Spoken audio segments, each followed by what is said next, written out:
വിശദമായ വാർത്തയിലേക്ക്. ഛത്തീസ്ഗഡിൽ കൊല്ലപ്പെട്ട മലയാളി ജവാന്റെ മൃതദേഹത്തോട് അനാദരവ്.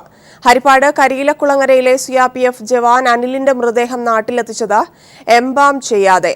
മൃതദേഹത്തിൽ വസ്ത്രങ്ങൾ ധരിപ്പിച്ചിരുന്നില്ല. വിശദാംശങ്ങളുമായി ഷാജഹാൻ ചേരുന്നു. ഷാജഹാൻ, വാർത്ത സംബന്ധിച്ച കൂടുതൽ വിവരങ്ങൾ. കഴിഞ്ഞ വ്യാഴാഴ്ചയാണ് ഛത്തീസ്ഗഡിൽ വെച്ച് ഹരിപ്പാട് സ്വദേശിയായിട്ടുള്ള ജവാൻ മരണപ്പെട്ടത്. CRPFിലായിരുന്നു ഇദ്ദേഹം ജോലി ചെയ്തിരുന്നത്. തടാകത്തിൽ വീണു മരണപ്പെട്ടു എന്നാണ് ബന്ധുക്കളെ അന്ന് തന്നെ വിവരം അറിയിച്ചത്. അതിനുശേഷം 3 ദിവസങ്ങൾക്ക് ശേഷമാണ് ഇന്ന് മൃതദേഹം വീട്ടിലെത്തിച്ചത്. എന്നാൽ മൃതദേഹത്തോട് അനാദരവ് കാട്ടി എന്നാണ് ബന്ധുക്കളുടെ ആരോപണം. ഇതേ തുടർന്ന് മൃതദേഹം ഏറ്റുവാങ്ങാൻ ബന്ധുക്കൾ തയ്യാറായില്ല. തുടർന്ന് ജില്ലാ കളക്ടർ ഇടപെട്ട് പോലീസ് മൃതദേഹം ഏറ്റെടുത്തിരിക്കുകയാണ്. ഇപ്പോൾ മൃതദേഹം ഹരിപ്പാട് മോർച്ചറിയിൽ സൂക്ഷിച്ചിരിക്കുകയാണ്. നാളെ ജില്ലാ കളക്ടറുടെ സാന്നിധ്യത്തിൽ പോസ്റ്റ്മോർട്ടത്തിന് ശേഷം മാത്രമേ മൃതദേഹം ബന്ധുക്കൾ ഏറ്റെടുക്കുമെന്നാണ് നമുക്ക് മനസ്സിലാക്കാൻ സാധിച്ചത്.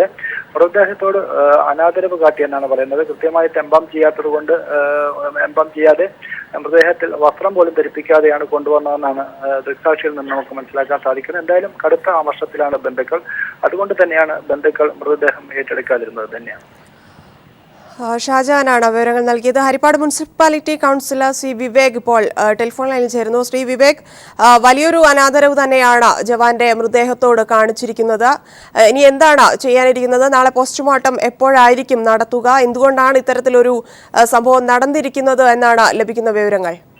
നാളെ പോസ്റ്റ്മോർട്ടം രാവിലെ 8 മണിക്ക് ശേഷം ഡിസ്ട്രിക്ട് കളക്ടർ എത്തിയതിനു ശേഷമേ തീരുമാനത്തിലേക്ക് വരത്തുള്ളൂ, ബോഡി ഏറ്റുവാങ്ങത്തുള്ളൂ.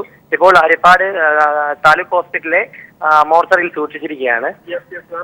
അത് CRPFകാരുടെ ഉത്തരവാദിത്തത്തിലാണ് അത് സൂക്ഷിച്ചിരിക്കുന്നത്. അപ്പം അത് ബന്ധുക്കൾ ഏറ്റെടുക്കാൻ തയ്യാറായിട്ടില്ല. കാരണം ഇതിനകത്ത് ശരിക്കും അനാദരവ് കാണിച്ചു എന്ന് പറയുമ്പോൾ ഒരു ജവാൻ ശരിക്കും പ്രവർത്തിക്കുന്നത് തന്നെ നമ്മുടെ ദേശീയ പതാകയെ സംരക്ഷിക്കുന്നതിന് വേണ്ടിയാണ്. ശരിക്കും ആ ദേശീയ പതാക അദ്ദേഹത്തിനെ കൊണ്ടുവന്നിരുന്ന പെട്ടിക്ക് മുകളിൽ വെച്ചിരിക്കുന്ന ഒരു ടേപ്പ് വെച്ചൊട്ടിച്ച് വളരെ മോശമായ ഒരു അവസ്ഥയിൽ.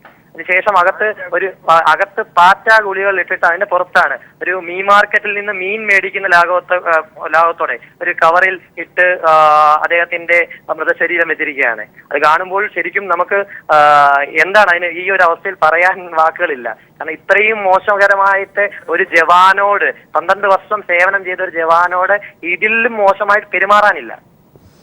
എംബാം ചെയ്യാതെ അയച്ചു എന്നുള്ളത് തന്നെ വലിയൊരു കാര്യമാണ്. കൂടാതെ വസ്ത്രം പോലും ധരിപ്പിക്കാതെ കൂടിയാണ് അദ്ദേഹത്തെ അയച്ചിരിക്കുന്നത്. ബന്ധുക്കൾ എങ്ങനെയാണ് ഈ കാര്യങ്ങളോട് പ്രതികരിക്കുന്നത്? ബന്ധുക്കൾ വളരെ അമർഷത്തോടാണ് പ്രതികരിക്കുന്നത്. അവര് ആദ്യം റോഡ് ഉപരോധിക്കാൻ ശ്രമിച്ചിരുന്നു. പിന്നീട് സ്ഥലത്തെ പോലീസ് എത്തി അവരോട് സംസാരിച്ച് അവരെ അതിൽ നിന്ന് പിന്തിരിപ്പിക്കുകയായിരുന്നു. അതിനുശേഷം ഹരിപ്പാട് മുനിസിപ്പാലിറ്റിയിലെ KM രാജു കൗൺസിലർ എത്തി. അദ്ദേഹം അവരോട് സംസാരിച്ചു. അതിനുശേഷം ആഭ്യന്തരമന്ത്രിയുടെ ഇടപെടലിനെ തുടർന്ന് ADM ഡിസ്ട്രിക്ട് കളക്ടറും ഇടപെട്ടു. അതിന്റെ ഭാഗമായി പറഞ്ഞോളൂ, തുടർന്നോളൂ. അതിന്റെ ഭാഗമായാണ് ഇപ്പോൾ CRPF ഇവിടെ ഹരിപ്പാട് താലൂക്ക് ഹോസ്പിറ്റലിൽ ഈ ബോഡി സൂക്ഷിച്ചിരിക്കുന്നത്. അപ്പോൾ രാവിലെ അത് ഔദ്യോഗികമായിട്ട് ജില്ലാ കളക്ടറുടെ എനിക്കറിയാൻ സാധിച്ചത് ജില്ലാ കളക്ടറുടെ സാന്നിധ്യത്തിലായിരിക്കാം അത് ബോഡി ഏറ്റുവാങ്ങുന്നതെന്നാണ് എനിക്ക് അറിയാൻ സാധിച്ചത്. അതിനെപ്പറ്റി ഒരു ഔദ്യോഗിക ചിത്രം ലഭിച്ചിട്ടില്ല. അത് രാത്രിയിലെ അറിയൂ. കഴിഞ്ഞ വ്യാഴാഴ്ചയായിരുന്നു അദ്ദേഹം മരണപ്പെട്ടത്.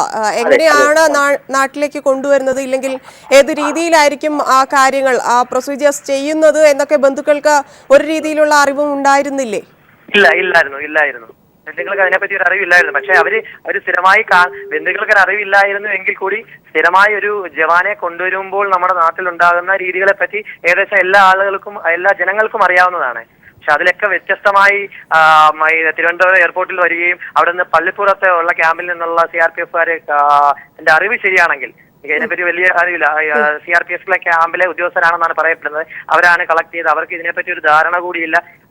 ശരിക്കും അവിടെ നിന്ന് മിനിമം 2 പേരെങ്കിലും കൂടെ വന്നിരുന്നെങ്കിൽ ഒരുപക്ഷെ ഈ ജനങ്ങൾക്കുള്ള ഒരു സംശയങ്ങളെങ്കിലും ദൂരീകരിക്കാൻ സാധിച്ചിരിക്കും. അങ്ങനെ പോലും ഒരു അവസ്ഥ ഉണ്ടായില്ല. ഏകദേശം ഒരു 5-6 മണിക്കൂറോളം ഹരിപ്പാട് മാധവ ജംഗ്ഷനിൽ വളരെ സംഘർഷഭരിതമായ അവസ്ഥയായിരുന്നു ഉണ്ടായിരുന്നത്. ഇദ്ദേഹത്തിന്റെ മരണം എങ്ങനെയായിരുന്നു എന്നാണ് CRPFിൽ നിന്നും ബന്ധുക്കൾക്ക് ലഭിച്ച വിവരങ്ങൾ? ഹലോ, പറഞ്ഞോളൂ, തുടർന്നോളൂ വിവേക്. ഇദ്ദേഹത്തിന്റെ ഹോളി ആഘോഷത്തിന് പറയൂ. ഹലോ, ഒരു മിനിറ്റ്. മൂല്യാഘോഷത്തിന്റെ ഇടയിലാണെന്ന് ഛത്തീസ്ഗഡിൽ കൊല്ലപ്പെട്ട CRPF ജവാന്റെ മൃതദേഹത്തോട് അനാദരവ്. ഹരിപ്പാട് കരിയിലക്കുളങ്ങരയിലെ CRPF ജവാൻ അനിലിന്റെ മൃതദേഹമാണ് നാട്ടിലെത്തിച്ചത്. എംബാം ചെയ്യാതെയാണ് മൃതദേഹം നാട്ടിലെത്തിച്ചത്. കൂടാതെ മൃതദേഹത്തിൽ വസ്ത്രങ്ങൾ പോലും ധരിപ്പിച്ചിരുന്നില്ല. വിശദാംശങ്ങളാണ് ഷാജഹാൻ നൽകിയത്. ഹരിപ്പാട് മുനിസിപ്പാലിറ്റി കൗൺസിൽ C വിവേകാണ് മറ്റു വിവരങ്ങൾ നൽകിയത്.